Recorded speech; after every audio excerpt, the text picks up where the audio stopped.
If you feel that they haven't been getting enough vitamin C until you watch this video. So the first one I'm going to talk about is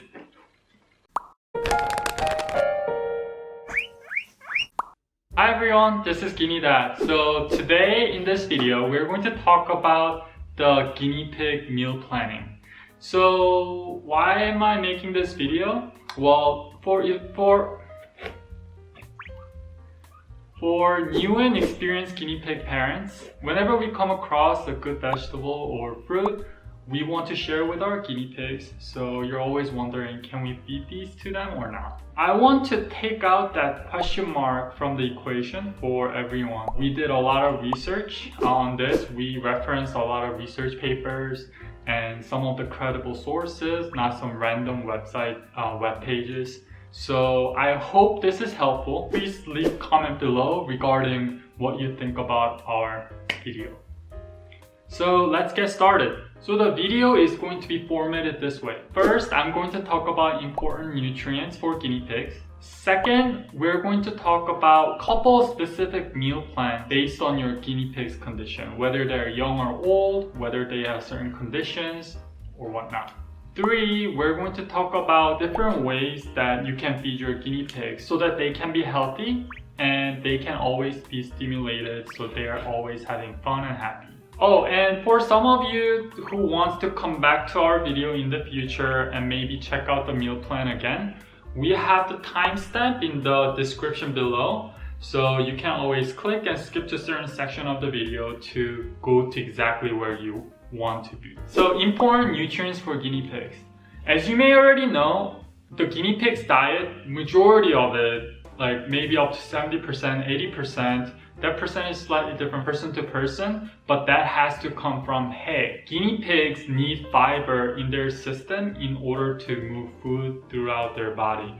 For humans like us, we eat it and we have mechanism where its food keeps moving down until it exits our body. But for guinea pigs, they have to be constantly eating. Otherwise, they're going to have a stomach issue and that can cause a serious problem. That's why guinea pigs, if you see them, if they're not sleeping, they're probably eating hay. So you have to have fresh hay available at all times. For those of you who don't know, we released our GuineaDad Nourish series, so please go check it out. That's also in the link below. So other than hay, so hay provides the basic nutrient, most important nutrient, arguably for guinea pig, the fiber. And it provides necessary bit of protein and other macronutrients, but it is missing some of the critical nutrients and minerals needed for guinea pigs. That's where the veggies come in. So there are couple nutrients that you need to really look out for. Of course, there are all the micronutrients, but in the big bucket, there are a couple things that we need to look at. First is vitamin C. Second is calcium and other related nutrients like phosphorus, potassium, magnesium. The third is sugar. Sugar is not really, it's something to limit basically. First, we're going to talk about vitamin C. So vitamin C, you need about 25 to 30 milligrams per day. Unlike human and some other animals out there, guinea pigs cannot produce their own vitamin C. So you have to supplement them from the food. Best way to do this is through providing fresh vegetables. You can also provide them through supplements, but those sources come from ascorbic acid, which could help, but according to the vets that I had a discussion with, it's always best to also provide fresh vegetable, even if you're providing them supplements. When it comes to vitamin C, one vegetable that I recommend everyone to include in guinea pig supplement is bell pepper.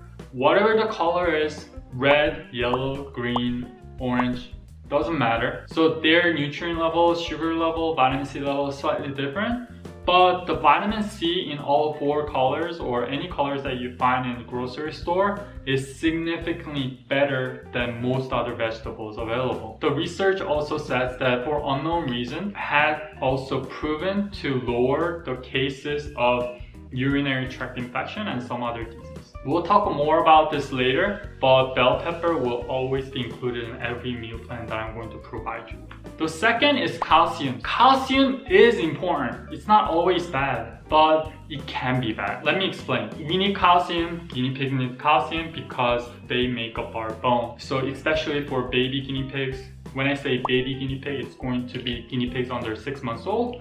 For adult guinea pigs, it's going to be over 6 months old. Baby guinea pigs need more. Pregnant guinea pigs, they also need more because they're also forming new body. They all need calcium, but the problem is, generally speaking, if you have too much calcium, that can cause problem in guinea pig. The reason I said here generally is because it's not the absolute amount of calcium that really matters. What really matters is level of calcium compared to other related nutrients.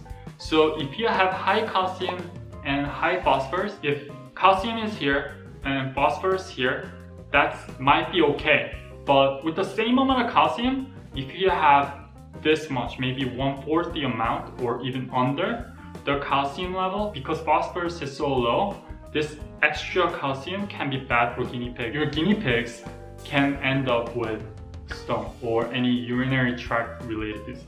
The ratio is very important. The metric that we look at is calcium to phosphorus ratio.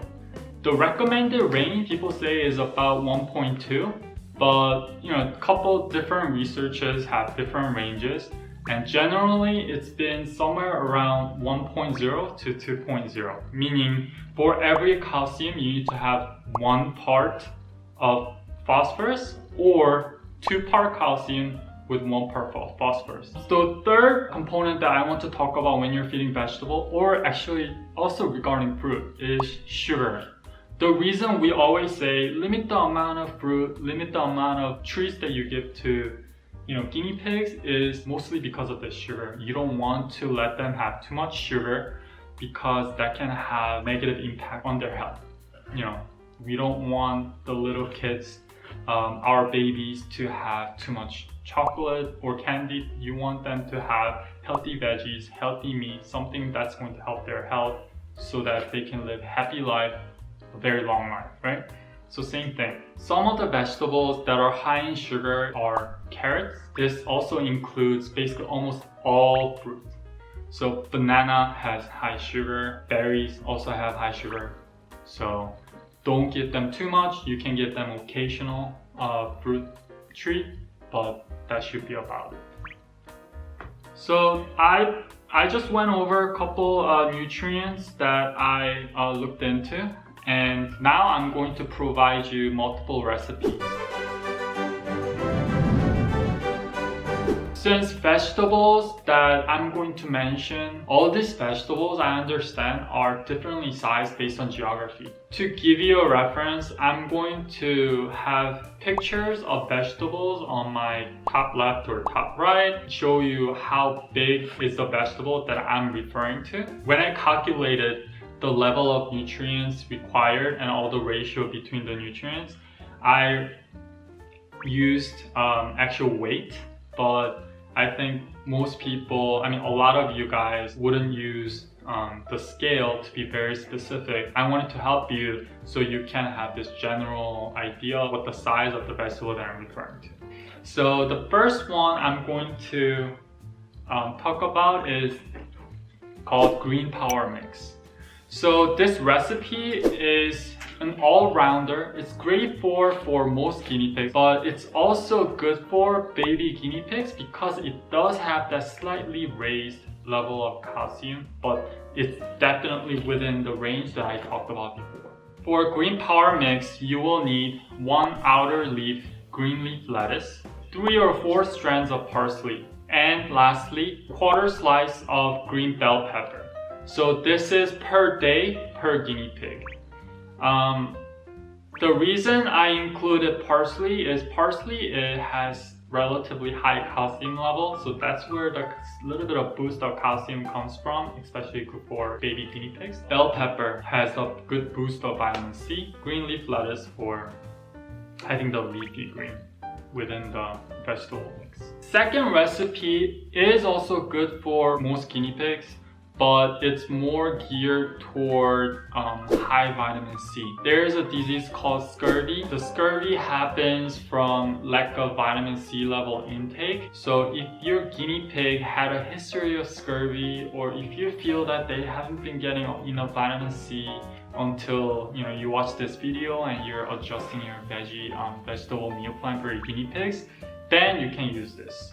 So we're going to call it rainbow mix because the vegetables that we're using is pretty colorful. First vegetable for rainbow mix is baby carrot. Guinea pigs are going to love carrots. They're going to love baby carrots.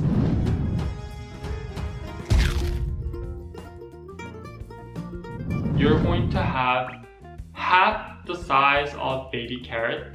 And second is 1 stick of celery about this size. You have to chop them in a 1/2 inch thickness so they don't choke on the fiber within the celery. And lastly, you also need to have yellow bell pepper, also the 1/4 size. So with this, it's going to have high amounts of high vitamin C, especially from the yellow bell pepper, and it's going to have other nutrients that's necessary or helpful for guinea pigs from carrot and celery.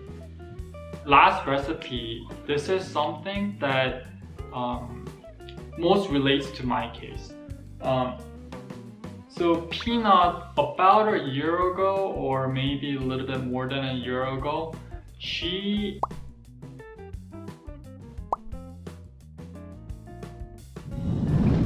You want eye drops? Yes.